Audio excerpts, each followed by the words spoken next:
Hey, it's James from Marketing for Restaurants here, and welcome to episode 90 of Secret Sauce, the Restaurant Marketing Podcast. Google Analytics for restaurant websites. Some restaurants are quiet, lose money, and the owner works 70 hours a week. Other restaurants are busy, profitable, and the owners work a few hours a day. What's the difference? They have a secret sauce. Join James from Marketing for Restaurants as he helps you come up with your recipe for restaurant success. Your secret sauce.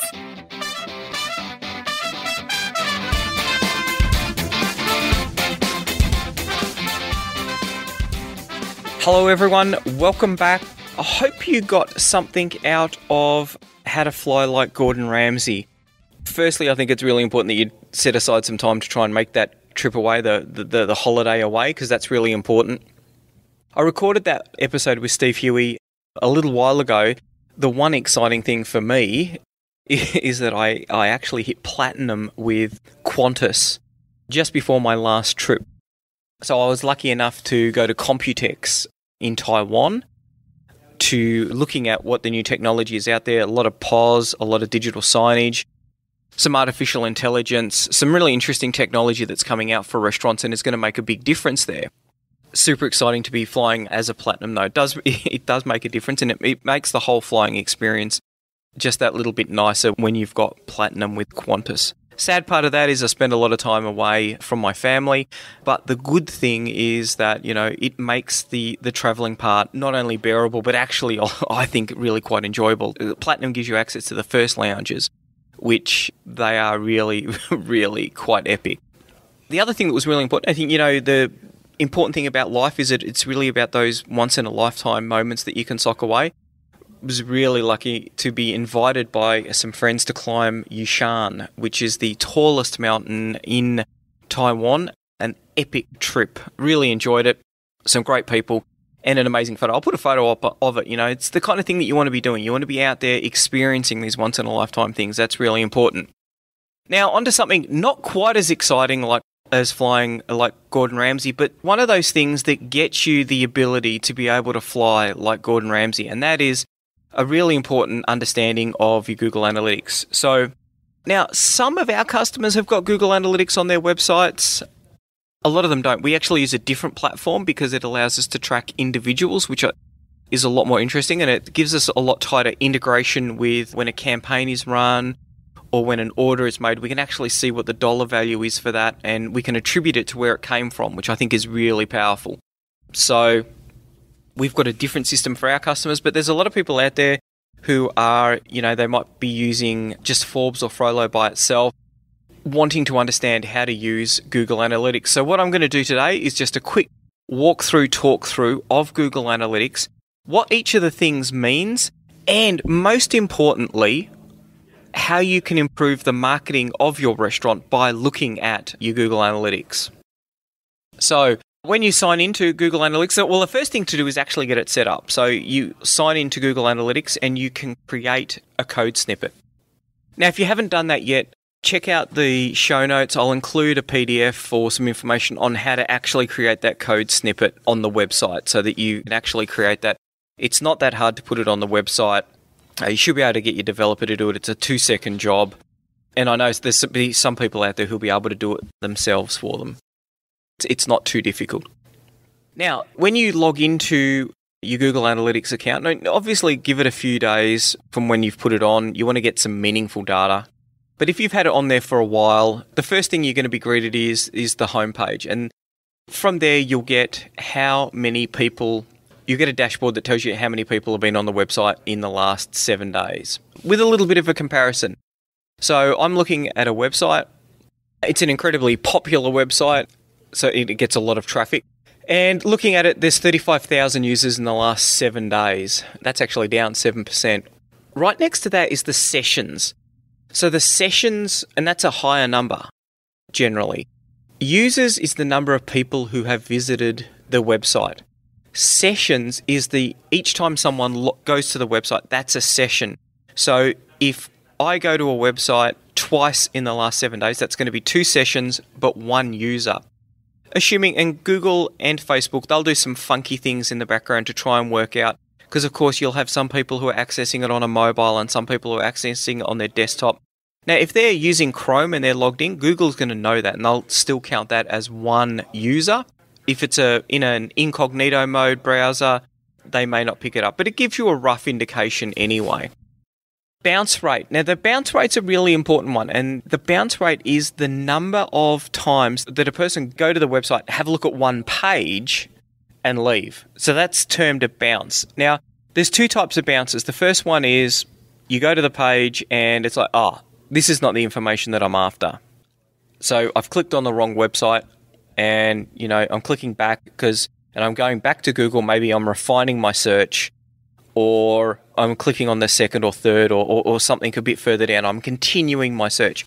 Now, you got to remember that Google looks at all of that traffic because Google really wants to provide the answer to the question that people are asking. That is their bread and butter. That's the one thing that they must do. And when people lose confidence in that, then they're going to stop using Google, and that would be a nightmare for Google. So bounce rate is really important for them.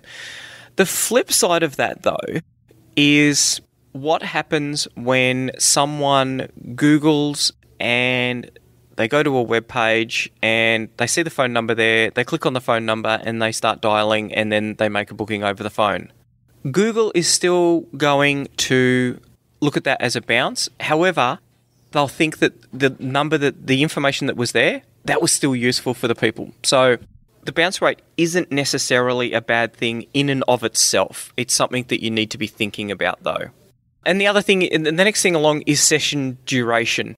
So that will tell you how long people spend on the website. So for this website, it's about 2 minutes, which, isn't too bad. Next to that, you'll have a little portal for RealTime, and that'll tell you how many people are on the website right now. And so I can see that there's 41 page views per minute at the moment. That's a pretty thumping website there. And it'll tell me the pages that are active on that. So we're starting to get an idea of how well it's tracking. Now, the average restaurant website, your average standard suburban cuisine-based restaurant, single location, is probably getting between, I would have thought, 800 to 1,200 visits a month. That's where the bulk of our customers sort of sit. The interesting thing is a lot of them will see an increase in traffic after moving to our platform because of all of the SEO that is built into it. But you're generally looking at about 1,000 visits a month. Now, if you're getting 1,000 visits a month, that's only about 30 a day. So that's something to think about. When you look at the active users right now, it's most likely going to be zero. It's only really of use for high traffic websites. Now, then we go down to the how do you acquire users. And so this is going to tell you where the vast majority of your visitors are coming from. For a lot of people, it's going to be organic search. And as I look at this, so there's a day looking at around 7,000 people. So 6,200 people came from organic search. About 700 direct, 250 from referral, 87 from social, and 8 from other. So let's break those down. Organic search. Once again, probably 85% of the traffic is organic search. This is why SEO is so important. I was talking to a restaurant owner. I was talking to one of the sales team today about a restaurant owner, and she was asking questions about his website, and I said, he hasn't got a website. And she said, yes, he does.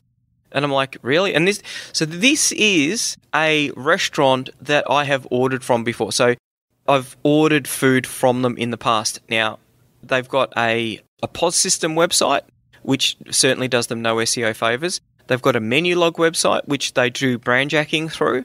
Their website had such poor SEO that I didn't even know that it was there. And they were saying, what should we do with this website? They were looking for advice around that website. And I was like, well, I would probably stop paying for it because their renewal's coming up. I was like, well, you probably stop paying for it because I'm one of your customers. I didn't even know you had a website.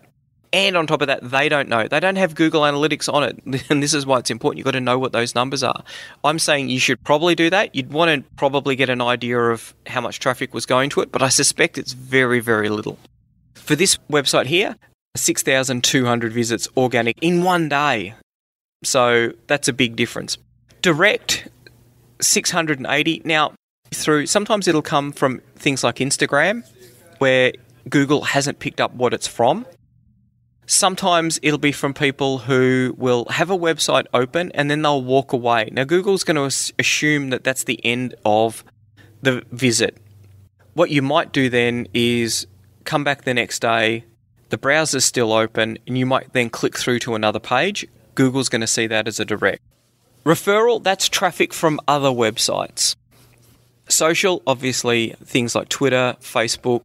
The vast majority of the traffic that we see to our customers is from Facebook, and the vast majority of that vast majority is paid traffic campaigns.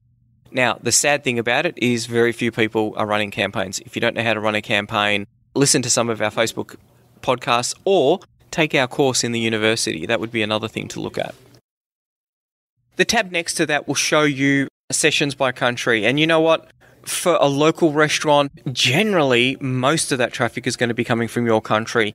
If for some reason you're, famous outside of the country that you're operating in, if you're picking up a little bit of tourist traffic, then you might see traffic from outside of the country. So one of the things that we'll talk to with some of our more upmarket restaurants or busier restaurants, tourism-targeted restaurants, is you can actually run campaigns in your target countries, particularly people who are planning on travelling to your destination. So there's some interesting Facebook targeting options there. And so this can be an element of, is that actually working? Are you driving traffic from a country that's of interest to you?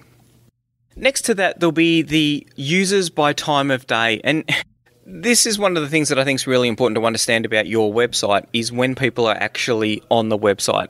Believe it or not, there's still people out there who think that they don't need a website. If you don't need a website, then why are there people on this website at 12 a.m., 2 a.m., 4 a.m., 6 a.m.? They are people who are doing research. Without a website, where are they going to be finding that sort of information? There will be people who will be making bookings on your website at 2 o'clock in the morning. We see that all the time. So someone, for whatever reason, has decided that they want to make a booking. You need to take that booking. You don't want to be getting a phone call at 2 o'clock in the morning. So that's why you need to have a booking system, I think. It is interesting. We see a spike around lunchtime for places that are open for lunch, and then it sort of really ramps up to, sort of 5, 6, 7, 8, which shows that people are doing their research often with a very short lead time. Next tab down, you'll see what pages do your users visit. This is going to tell you, are they going to a menu page? What is it that they're looking for? It's particularly interesting when you've got something like a vegetarian menu. How many people are looking at that? This is the thing that kind of gives you that indication that, vegetarian's pretty important to our customers. Or not important at all. If you've had the vegetarian page up there and no one's finding that page, then, you know what? It's probably not that interesting. Next to that, you've got your active users trending over time. Really, that gives you a breakdown of the number of people on a per day basis, on a weekly basis, and on a monthly basis. Next to that is something that's really interesting, and that is the devices. So the traffic that I'm looking at now, and this is a bit anomalous, lots of traffic here, 59% is mobile. That's a little bit lower than the average restaurant website. 29.7% on desktop and 11% on a tablet. So generally, you'll see people on a mobile a lot more. And that's for two reasons. One, more people are using their mobile to do more things. And two, and this is the kicker, these are going to be people who are out and about looking for a place to eat. Haven't committed to anything for whatever reason. They don't know where they're going. They have a problem. And that problem is, where am I going to eat in the next 20 minutes, 30 minutes, 60 minutes? It's even more interesting because they're probably on a map. Particularly if they're on foot, if they're in a city and they're standing on a corner of a street, they're probably in Google Maps or some sort of mapping product looking for places. And so the first thing is, can I walk there? That's the first thing. Can I walk there? Can I actually get there? Yes, no. Right. This restaurant is within it. What's the price range? And so Google is going to be telling it, how many dollar signs there are there. And then they're going to look through, and this is why it's critical to have a mobile phone optimized website. And even now we see websites that don't have it. There's getting less and less of them, thank God. You're going to want to be able to have a look at the restaurant.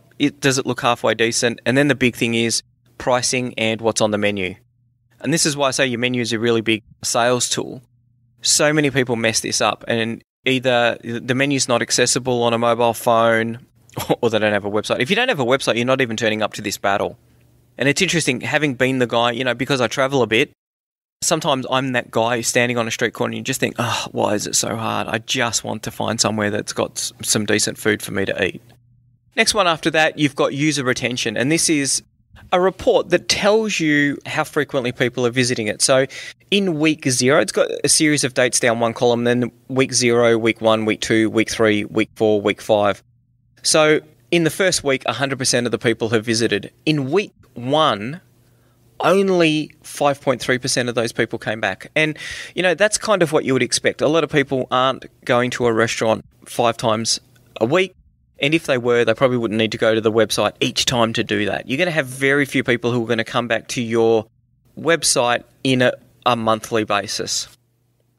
And then the last one is, how are you performing against your goals? And this is one of those things where you might create a goal for people to track things. So maybe you've got a contact us form, maybe you've got a booking page. If you've got a thank you for making a booking page, you might put that as a goal, and then you can see how many people are going through that goal. And you know what? This is the homepage. And for most people, they never get further than that. So we're going to go through the reports now. And there's 5 of them. So real-time, audience, acquisition, behavior, and conversion. And we're just going to delve into them in a little bit more detail so that we can get an idea of the kind of things that you want to be looking at. So first up, real-time. And this gives you traffic on a real-time basis. I've got to tell you, this is probably not important for you because of the fact that you're going to see very little real-time traffic. The one time that we did look at that was for Restaurant Lume, when Chef Sean Quaid starred as the chef doing the pressure cooker test in MasterChef in finals week. A truckload of traffic, an absolute avalanche of traffic. I think they were doing 1,200 page views a minute or something ridiculous like that. An absolute avalanche of traffic. That was really interesting looking at that from a real-time point of view. But for most people, you just don't have the traffic numbers to be there to be worrying about. It'll tell you how many users are active on the website right now. Gives you a breakdown of mobile, tablet and desktop. And at the moment, though, I'm looking at this one, it's 63%. Page views per minute, sort of ticking along anywhere between 10 and 20 pages a minute. Gives you a cute little map that shows you where the traffic's coming from. So we're seeing a lot of traffic from the eastern seaboard with this one. Referral sites, keywords that people are using, obviously that's not provided. And that's because a long time ago, Google made a change where they used to provide the keyword that was searched for. And because of privacy concerns, that went to not provided. It'll also give you a breakdown of the most active pages. Realistically, though, unless you're getting truckloads of traffic, this is not an area that you want to spend much of your time on. And we're going to move on to the audience next and have a look at that. Audience is one of the areas where you'll probably spend a bit of time having a look at some of the things. The thing that I use it most for is for checking the trend in traffic. So are the things that are being done from a marketing point of view working? Are they driving people to the website? And where are those people coming from? So up the top, you'll see like a line chart, and usually it has the last 7 days worth of traffic, and you can sort of see the traffic. That's okay, but I don't think it really tells the whole story. What I like doing is to change that and then go back and have a look at maybe 5 or 6 months worth of traffic. That way you can really get a feel for how the traffic sort of builds. And it's interesting, like a lot of restaurants, you find that the traffic is quiet at the start of the week, ramps up towards the weekend. So you tend to get a sort of like a sawtooth pattern. One of the ways of getting around that, of course, is to have a look at the weekly trend. And that's a lot flatter, and you can sort of see whether things have been picking up. You then start to see, if you're looking at a year's worth of traffic, you can then start to see seasonal variations. So when are the quiet times? Is it quiet over in winter? Is it busier in summer? Generally, that's the way it is for most restaurants. But how does it work for yours? Obviously some which have seasonal winter events, like a snow restaurant is going to have a lot more traffic than you would expect in summer. Same with month. You can really smooth those out to get the big picture movements. And there's the one I'm looking at, there's about a 30% variation between the quiet times and the busy times. Under that, you've got the total users for the amount of time that you're looking at. So depends on how far back you go and how much traffic. Interesting, it'll show the new users in that period of time. So these are people who are going to the website for the first time. Sessions, once again, higher than users because this is a user is one person going to the website. Sessions includes multiple visits of that. And the metric right next to that alludes to it, and it's the number of sessions per user, and that's at 1.66 for this one. I've got about, how many months? 1, 2, 3, 4, 5, 6, 7, 8. 9 and a bit months there, 3 million page views. You're looking at about 2 pages per session. Under that, it gives you a bit of a breakdown on the information that you can pull out. The next one I like to go is have a look at the demographics. Now, these demographics, they come from Google for the people who are looking at the website. Google's idea of age is a little bit inferred. It's not an exact thing. I think Facebook tends to have a more direct understanding of that, but it's still interesting. And for this website, 30% is 25 to 34, 23% 35 to 44, 44 to 55 years old is down to 20%, and then it sort of drops off 13.5%. 6 and 5% for 65 plus. Interesting data around male versus female as well. And you can sort of we tend to find that there can be a variance of between 40 to 60%, depending on the kind of restaurant. You might find that a restaurant with a vegetarian offering tends to get more females. Steak restaurants tend to get more males. Under geo, there's a couple of interesting things. Language, this is the language of the computer that's being used to browse. So now this website is in Australia, so the predominant language is English Australian, then English GB, and then English US. But generally you'll find that it's English in the, for US customers, it tends to be a lot higher English US, of course. The interesting thing though is the number of people who are non-English speaking. So there's a few Spanish speaking, French, German, rounding out the top 10. Location. Now, the good thing about location is you can actually drill down into it. So the majority of the traffic comes from Australia, which you would kind of expect. When you click on Australia, it then gives you a state-based breakdown. And so you'll find the closer that you get to the restaurant, obviously the more traffic you'll find, but you can break down a state, and that will give you bounce rates. We tend not to see differences in, bounce rate, pages per session, session duration. There's not a huge difference between those generally. Next one is behavior, and this is new versus returning. So it'll give you a breakdown. So new visitor, that's an indication of how many people are finding you for the first time. And so I think that you always want to be driving, you'll have 2 different marketing tactics around your new versus returning traffic. So for a new visitor, you want to be giving them all of the information that they need, along with a really strong message around why you would want to come to the restaurant. So you might drive them either to the homepage, and you want to have a good hero image there about, some really succulent food or picture of people having a great time to really sort of get them in. And because these are people who don't know your restaurant. Returning people, they've probably been through the restaurant before. They've probably had a look at the menu. So you may be driving them to a landing page about a wine night that you're doing. You may be driving them to a special event, or you may drive them to information on the new menu that you've just released. The next big one to have a look at is technology, and that's going to give you browser and OS. So when I look at this, 41% of traffic is from Chrome, 40% Safari, 5% is Samsung Internet. So that's the Samsung Internet application. So I've got a Samsung phone, but I don't use the Samsung Internet app. I use Chrome on that. Internet Explorer, and it's interesting, I was talking to a restaurant owner a couple of weeks ago, and he said that there was a bug on his website, and it was interesting because it was like, I'm not seeing that. And then we spent a bit of time talking about it. Turns out it was only on Internet Explorer. He was using Internet Explorer. And I said, that's not something you'd want to worry too much about. And he goes, doesn't everyone use Internet Explorer? It was like, well, no. So, and this is borne out here. Less than 1 in 20 people are using Internet Explorer. Sadly, just behind that. So 3.86 for Internet Explorer, 3.83 for Firefox.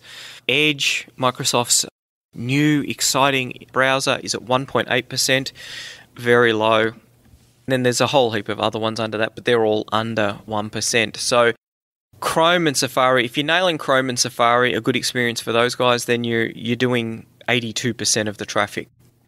Mobile, that gives you that breakdown once again. The interesting thing about this, though, is that you get bounce rate by mobile, desktop and tablet. So you'll often see a higher bounce rate on mobile than you will in desktop, and we're seeing that here, with a slightly higher bounce rate for mobile than on desktop. 11% of the traffic is from tablet, 31% desktop, 57% mobile. You've got more detail here because you can see pages per session and average session duration, and people on a desktop are spending more time on the website than those on a mobile. Mobile users tend to be in and out. They want the information. They're probably going to make a call, make a decision, and then they're finished. So devices, this is the next one that's really quite interesting to have a look at. 45% Apple iPhone, iPad 12%, S7 4.6%, S8 4%, S5 down to 2%, and then it's a myriad of other applications.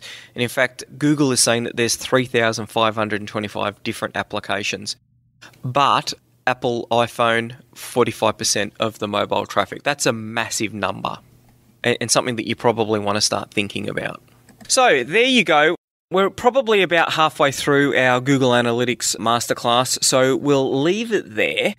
And we'll come back next week where we will delve into a bit more detail into the acquisition and behavior tabs. And I think there's a lot of gold that we can get out of that because it really tells you some of the important things about your online marketing. So that's about it. Hopefully you've learned something today and you'll have a busy week this week. Bye.